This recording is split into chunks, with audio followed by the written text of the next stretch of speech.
हम इस लेक्चर में Newton's universal law of gravitation के बारे में स्टडी करेंगे। तो पहला हम उनका स्टेटमेंट देखते हैं। स्टेटमेंट क्या कहता है इस लॉ का, बहुत इंटरेस्टिंग है। देखो, according to this theory every object in the universe attracts every other object with the force which is directly proportional to the product of their masses and inversely proportional to the square of distance between them। तो देखेंगे ये law क्या है। देखो, repeat कर रहा हूं मैं। According to this theory every object in the universe attracts every other object with a force which is directly proportional to the product of their masses and inversely proportional to the square of distance between them। For simplicity हम एक example लेंगे। Suppose ऐसे दो bodies है, उनके masses m1 और m2 है। देखेंगे ये दो बॉडीज यहां पे मैं पुट कर रहा हूं। सपोज ये m1 है, ये बॉडी ऑफ मास m है, और दूसरा एक बॉडी यहां पे मैं रख रहा हूं, सपोज इसका मास m2 है। ये दोनों भी ऑब्जेक्ट या बॉडी उस पे एक्ट होने वाला फोर्स कितना है, ये फोर्स है F, तो इस पे भी एक्ट होगा ये फोर्स F। अब इनका डिस्टेंस कुछ तो रहेगा, ये सेपरेटेड विद द डिस्टेंस। यहां से मैं सेंटर से ले रहा हूं, इसका सेंटर से, ठीक है। ये जो भी डिस्टेंस है, सपोज ये D है, ये D है, इतना डिस्टेंस है, वो separated from each other. These are the two bodies M1 having masses m1 and m2 separated at a distance of d from each other। Now the force acting on these two objects will be, यहाँ पे F है, यहाँ पे भी F है। ये attractive force है, दोनों को अट्रैक्ट कर रहा है, दोनों फोर्सेस अट्रैक्ट कर रहा है। सो ये लॉ क्या कहता है, अकॉर्डिंग टू दिस थ्योरी और according to this law every object attract, ये दोनों भी अट्रैक्ट हो रहा है with the force which is directly proportional to their product of their masses and inversely proportional to square of distance between them। so पहला हम यहां तक का स्टडी करेंगे। देखो, attract every other object with the force which is directly proportional to the product of their masses।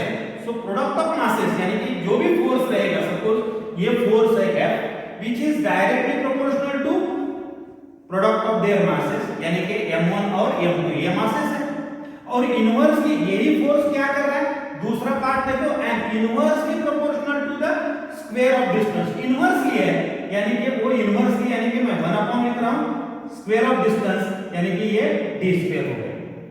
अब ये दोनों इक्वेशन देखो, f लेफ्ट हैंड साइड का कॉमन है, तो मैं यहां पे ऐसा भी लिख सकता हूं, f is directly proportional to m1 m2 upon d square. Is it clear? Simple है। अब ये प्रोपोर्शनैलिटी साइन में कट कर रहा हूं, F इक्वल टू यहां पे मैं proportionality constant that is G रख रहा हूं, यहां पर M1 M2 बाकी की क्वांटिटी जो भी है उस ऐसे ही रहेगा, यानी कि G that is called as the proportionality constant, that is called as the universal constant. So G को universal gravitation constant, universal gravitational constant बोलते हैं। एंड इसका SI unit, universal gravitation constant का SI सिस्टम में उसका unit क्या है, Newton metre square kg⁻², और इसकी वैल्यूज भी हेनरी कैवेंडिश ने फाइंड आउट किया है। सो इसका G का वैल्यू कितना है, तो G का वैल्यू 6.673 into 10⁻11 यूनिट तो सेम रहेगा, यानी कि न्यूटन मीटर स्क्वायर kg⁻²। जो भी लॉ है ये मैं रिपीट कर रहा हूं। ये रिपीट करने के पहले ये ध्यान में रखा आपने कि दो बॉडीज है, अट्रैक्शन अट्रैक्टिव फोर्सेस है, उसका डिस्टेंस कितना है, d है। अगर ये d के बजाय आपने r रखा, सपोज ये डिस्टेंस r है, तो क्या होगा, बाकी के जहां जहां पे भी आपको d दिखता है वहां पे ये डिस्टेंस r रखो, आपकी वैल्यू सभी सेम आएगी। So according to this theory every object in the universe attract every other object with a force which is directly proportional to the product of their masses and inversely proportional to the square of distance between them. Okay, student एक नया point है जो uniform circular motion, उसके बारे में uniform circular motion आपको पता है, along with magnitude of centripetal force, ये पॉइंट हम कवर करने वाले हैं। देखो what is mean by centripetal force, आपको मालूम है कि centripetal force is nothing but the force which acting towards the centre, that is also called as a centre seeking force, that is called as a centripetal force. Okay, force acting towards the center, that is called as centripetal force. Now suppose a body of mass m, यानी कि m mass of a body है, v उसका speed है और r is the radius of a circle है, then force कितना होगा, force कितना होगा? So force which is equal to mass into velocity यानी कि स्पीड का स्क्वायर हो गया अपॉन r हो गया, क्योंकि सर्कुलर ऑर्बिट में वो घूम रहा है। जो भी फोर्स है वो फोर्स कितना होगा, F equal to mv square upon r होगा। फॉर सिंपलिसिटी यहां पे सपोज ये एक मैं ऐसा सर्कल बना रहा हूं, सपोज ये सन है, सो ये S लिख रहा हूं मैं, और यहां पे ये प्लैनेट है, ये प्लैनेट है छोटा सा, ये प्लैनेट है, इसको मैं P लिख रहा हूं, प्लैनेट। अब इनका डिस्टेंस कितना हो गया, ये डिस्टेंस कितना है, सपोज ये डिस्टेंस है r, सो ये रिवॉल्व कर रहा है इन सर्कुलर ऑर्बिट। आपको पता चले ताकि ये एक्चुअली कैसा है, ये v स्क्वायर अपॉन r पता चलेगा, या मैग्नीट्यूड ऑफ सेंट्रीपिटल फोर्स कैसा ये अप्लाई हो रहा है यहां पे। तो देखेंगे वो ये सन है एट द सेंटर और ये प्लैनेट घूम रहा है in a circular orbit. Now let p, यहां पे मैं लिख रहा हूं लेट p बी द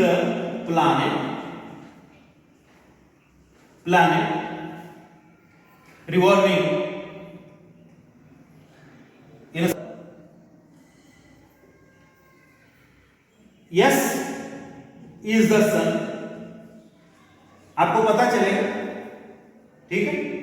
कितना हो गया, F इक्वल टू यहां पे फोर्स भी m v square upon r होगा, डिस्टेंस कितना r है।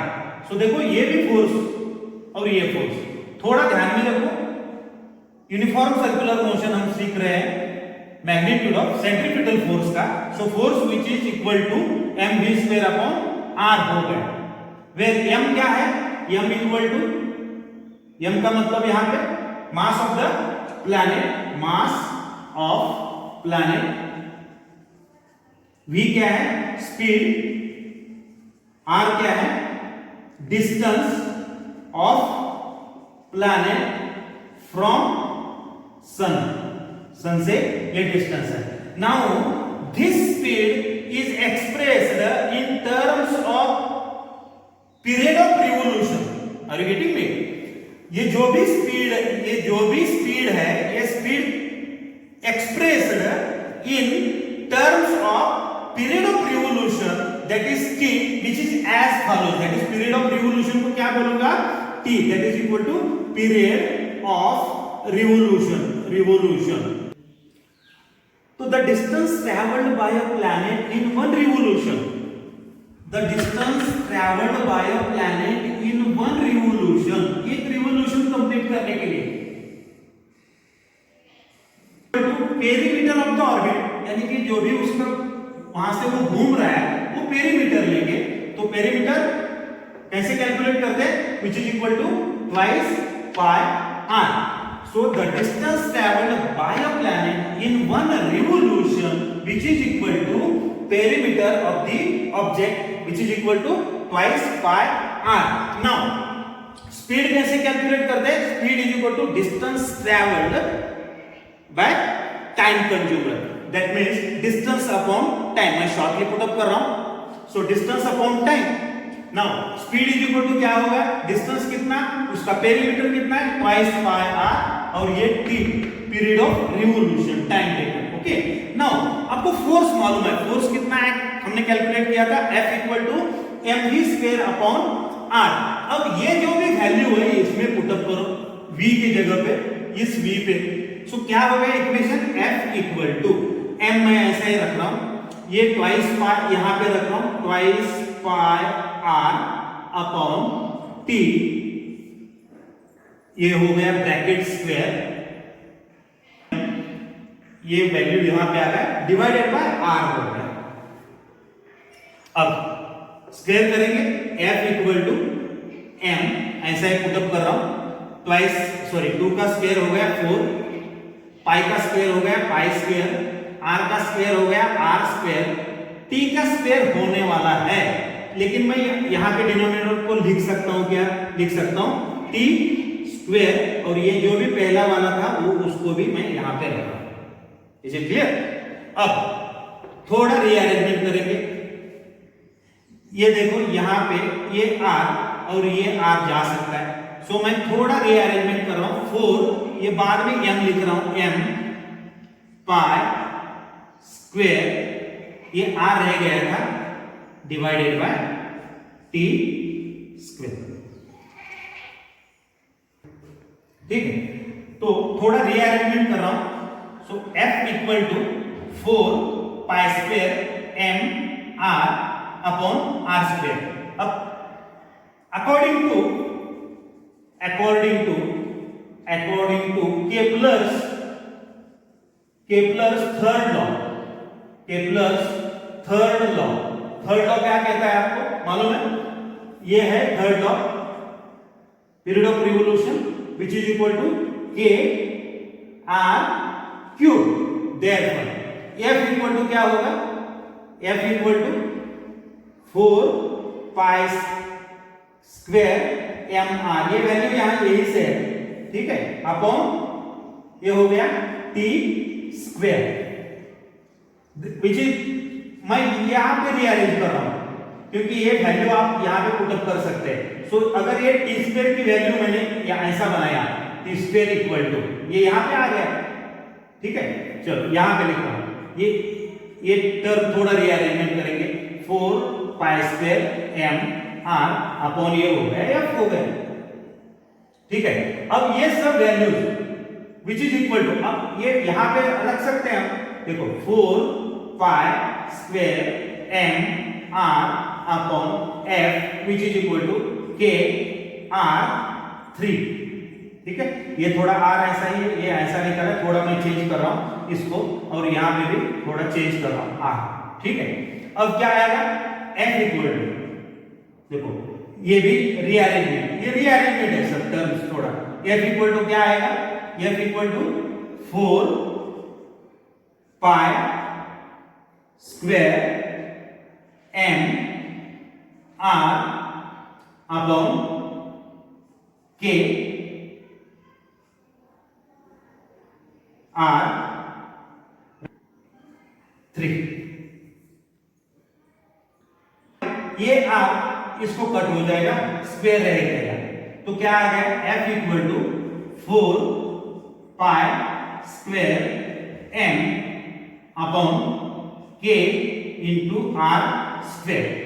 अब ये टोटल वैल्यू, ये जो भी है ना, ये देखो यहां से ये r छोड़ के मैं ले रहा हूं, तो ये f इक्वल टू क्या होगा, f इक्वल टू, वो तो कांस्टेंट रहेगा, so f equal to, sorry यहां पे लिख रहा हूं, f equal to 4 pi square m upon k into bracket 1 upon r square में लिख रहा हूं, r स्क्वायर, यानी कि f इक्वल टू, अगर ये प्रोपोर्शनैलिटी कांस्टेंट है तो f is directly proportional to 1 upon ये r स्क्वायर, यानी कि ये जो भी आपका लॉ था वो लॉ ओबे होता है।